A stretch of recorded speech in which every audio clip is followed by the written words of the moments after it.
Assalamualaikum warahmatullahi wabarakatuh.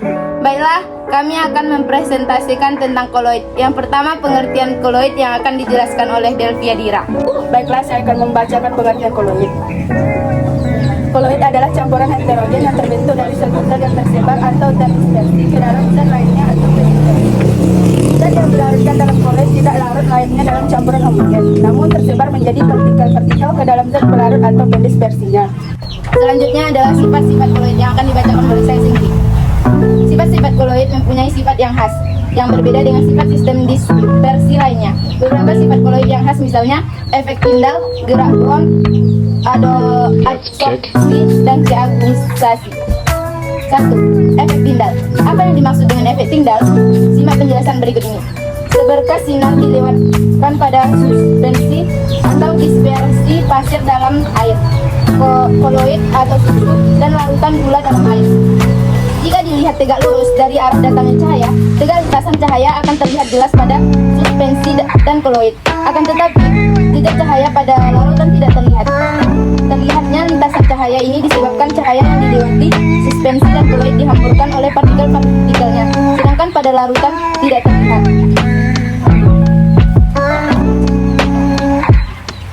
Terhamburnya cahaya oleh partikel koloid disebut dengan efek Tyndall. Partikel koloid dan suspensi cukup besar untuk dapat menghamburkan sinar, sedangkan partikel-partikel larutan berukuran sangat kecil sehingga tidak dapat menghamburkan sinar. 2. Gerakan Brown. Jika di dispensi koloid diamati di bawah mikroskop dengan pembesaran yang tinggi, akan tampak ada partikel yang bergerak dengan arah yang acak tak beraturan. Gerakan-gerakan tersebut mempunyai lintasan lurus. Gerakan partikel koloid dengan lintasan lurus dan arah yang acak disebut dengan gerakan Brown. Terjadinya gerakan Brown ini diakibatkan adanya tumpukan partikel-partikel pendispersi terhadap partikel terdispensi, sehingga partikel terdispensi akan terlontar.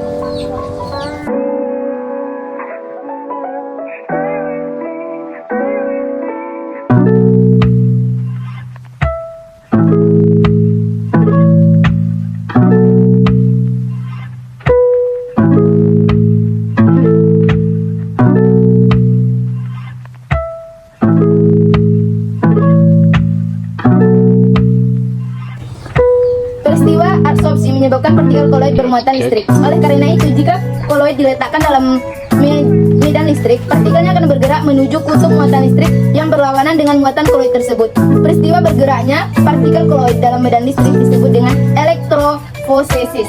Peristiwa elektroforesis ini dimanfaatkan dalam peristiwa pemisahan potongan-potongan gen pada proses bioteknologi dan penyaringan debu pabrik pada cerobong asap yang disebut dengan pengendapan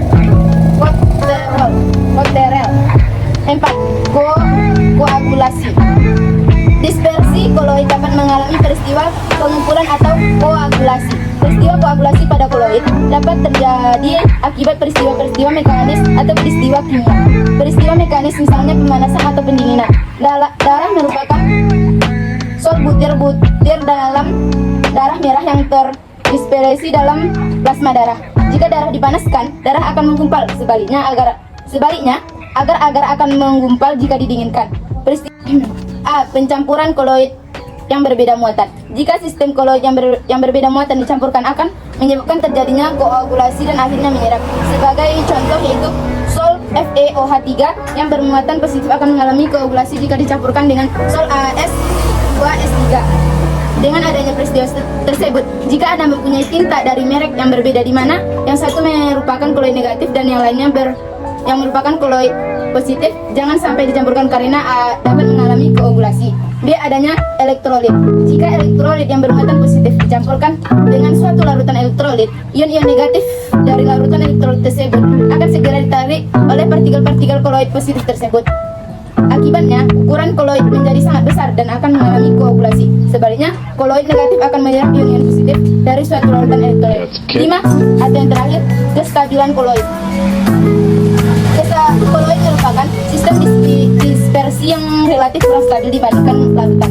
Suatu produk industri dalam bentuk koloid umumnya digunakan dalam kondisi yang stabil, misalnya krim minyak rambut, krim pembersih muka, bedak cair, dan obat-obatan yang berupa emulsi.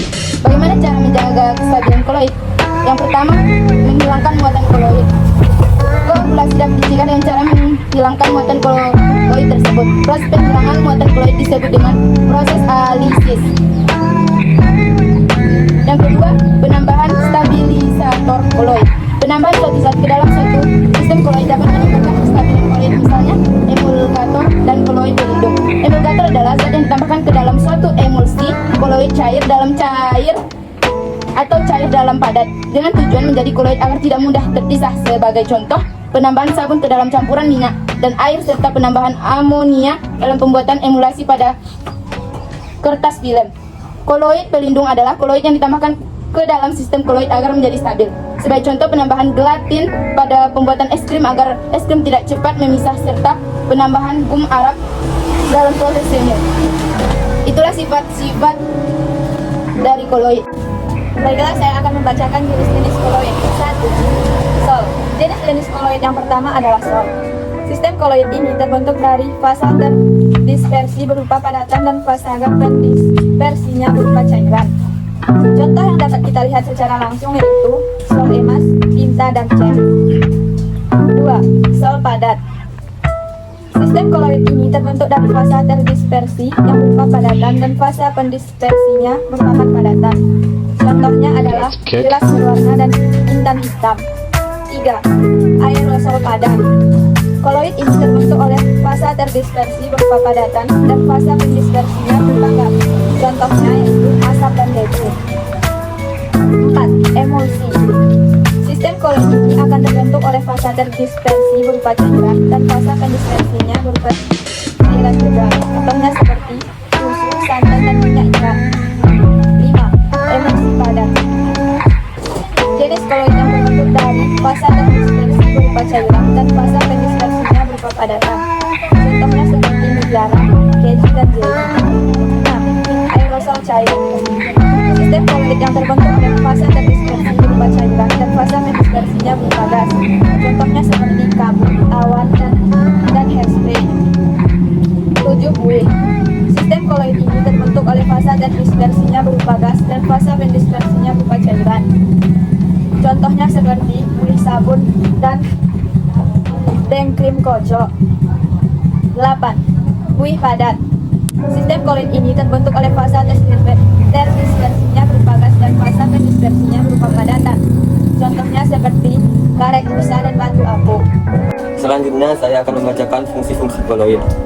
Beberapa ini fungsi koloid yaitu dapat menjernihkan air sebagai bahan pembuatan obat notet, menyerap racun, pelarut dalam produk kosmetik, penyerap zat warna pada kain, membentuk emulsi antara kotoran atau minyak dengan air, sehingga sabun dan deterjen mampu membersihkan kotoran, terutama kotoran dari minyak. Selanjutnya memutihkan gula tebu, dan yang terakhir untuk mengumpalkan darah. Baiklah, saya akan membacakan cara pembuatan koloid. Pembuatan koloid dapat dilakukan dengan dua cara, yaitu cara dispersi dan kondensasi. 1. Cara dispersi. Dispersi adalah proses pembuatan yang bersumber partikel lebih kasar dari koloid.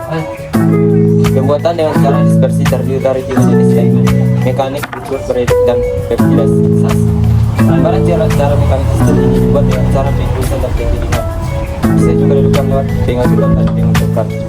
Sementara itu, metode busur beredik dilakukan dengan meletakkan logam yang akan dibuat sistem heterogen ini pada ujung elektroda. 2. Kondensasi.